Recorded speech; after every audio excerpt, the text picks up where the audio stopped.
ଦେଖନ୍ତୁ ବିଜୁ ଜନତା ଦଳ ଗୋଟେ ବର୍ଷ ହେଲା ସରକାର ନାହିଁ। ଯୋଉ ସରକାର ଯୋଉମାନେ ଅଛନ୍ତି ଗୋଟେ ବର୍ଷରେ କଣ କରିଛନ୍ତି ସାରା ଓଡିଶାବାସୀ ଜାଣିଛନ୍ତି। ଗୋଟେ ବର୍ଷରେ କେବଳ ରଙ୍ଗ ମାରିବା ଛଡା ସେମାନେ ଆଉ କିଛି କାମ କରିନାହାନ୍ତି।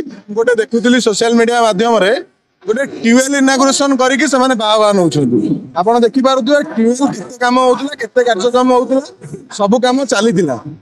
ଆପଣ ବିଜୁ ପଟ୍ଟନାୟକ ଆମର ଯୋଉ ବରମୁଣ୍ଡା ବସଷ୍ଟାଣ୍ଡ ହଉ କି ଆପଣ ଯୋଉ ଡେଭଲପମେଣ୍ଟ କାମ ଦେଖନ୍ତୁ, ପୁରୀ ପରିକ୍ରମା ପ୍ରକଳ୍ପ ହଉ, ତ ସବୁ ଜାଗାରେ ଆପଣ ଡେଭଲପମେଣ୍ଟ ଦେଖୁଥିଲେ। ଗୋଟେ ବର୍ଷ ସରକାରରେ ଯୋଉ ଡେଭଲପମେଣ୍ଟ ଶୂନ୍ୟ ଏବଂ ପୂର୍ବ ସରକାର ଯୋଉ ଯୋଉ କାମ କରିଛନ୍ତି ତାକୁ ସେମାନେ ତାଙ୍କ ନିଜ ନାଁ ଦେଇ ବାହା ନଉଛନ୍ତି।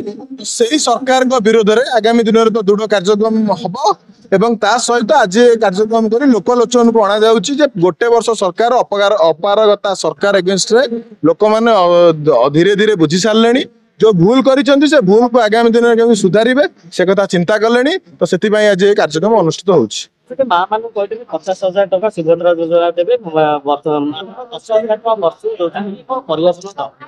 ଦେଖନ୍ତୁ 50,000 ଏକା ବେଳକରେ 50,000 ଜଣେ ଯଦି ପାଇବ ତ ସିଏ ଗୋଟେ ତାର ଗୋଟେ ରୋଜଗାରକ୍ଷମ ପାଇଁ ଗୋଟେ କିଛି କାମ କରିପାରିବ। 10,000 ଟଙ୍କା ଦେଇକି ଆପଣ ସେ ବ୍ୟୁଟି ପାର୍ଲର ମେକଅପ ଛଡା ଆଉ କିଛି କାମ ସେମାନେ କରିପାରିବେନି। ତ ସେଥିପାଇଁ ଅପାରଗତା ସରକାର, ମିଛ ବାହାସ୍ପୋର୍ଟ ସରକାର। 300 ୟୁନିଟ ବିଜୁଳି ହଉ, ଆପଣ ଯେକୌଣସି କାର୍ଯ୍ୟକ୍ରମ ଦେଖନ୍ତୁ, ଯେତିକି ବାହାସ୍ପୋର୍ଟ ମାରିଛନ୍ତି କିଛି କାମ ନାହିଁ। ଛୋଟ ଛୋଟ ଏ ଟିଅଲ ନଳକୂପ ଏଇ କାମ କରିକି ଏମାନେ ନିଜକୁ ବାହା ଦଉଛନ୍ତି। ଆଙ୍କର କିଛି କାମ ନାହିଁ। ଏମାନେ କେବଳ ବାହାସ୍ପୋର୍ଟ ସରକାର।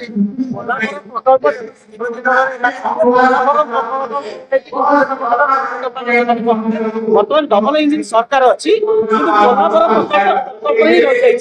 ସେ ଛତିଶଗଡ଼ ସରକାର ସହିତ କଥାବାର୍ତ୍ତା କରୁଛୁ, ତାକୁ ନେଇ ଡବଲ ଇଞ୍ଜିନ ସରକାର ତ କୁହାଯିବନି, ଟ୍ରିପଲ ଇଞ୍ଜିନ ସରକାର। ଟ୍ରିପଲ ଇଞ୍ଜିନ ସରକାରରେ ସେମାନେ କରିପାରୁନାହାନ୍ତି। ତ ସେମାନେ ଗୋଟେ ନ୍ୟାରେଟିଭ ସୃଷ୍ଟି କରିଥିଲେ, ଆମେ ଓଡିଶାକୁ ଗୋଟେ ସ୍ୱର୍ଣ୍ଣର ଓଡିଶା ଗଠନ କରିବୁ। ସେଇ ଗୋଟେ ମିଛ ବାହାସ୍ପୋର୍ଟ, ତାଙ୍କର ଆଉ କିଛି କଥାବାର୍ତ୍ତା ନାହିଁ। ସେମାନେ ଏମିତି ମିଛ ବାହାସ୍ପୋର୍ଟ କରନ୍ତି। ଏବଂ ଦେଖନ୍ତୁ ଏବେ ଟ୍ରିପଲ ଇଞ୍ଜିନ ସରକାରରେ କୋଉଠି ଅସୁବିଧା ହବାର ନାହିଁ। ତ କାହିଁକି ଏପର୍ଯ୍ୟନ୍ତ ଏ କାର୍ଯ୍ୟକ୍ରମ ହେଇନି? ଏ ସରକାର ଗୋଟେ ମିଛ ବାହାସ୍ପୋର୍ଟ ସରକାର, ତା ଛଡା କିଛି ନାହିଁ। ଏବଂ ରଙ୍ଗମରା ସରକାର ଭାବରେ ଲୋକ ବୁଝି ସାରିଲେଣି। Thank you.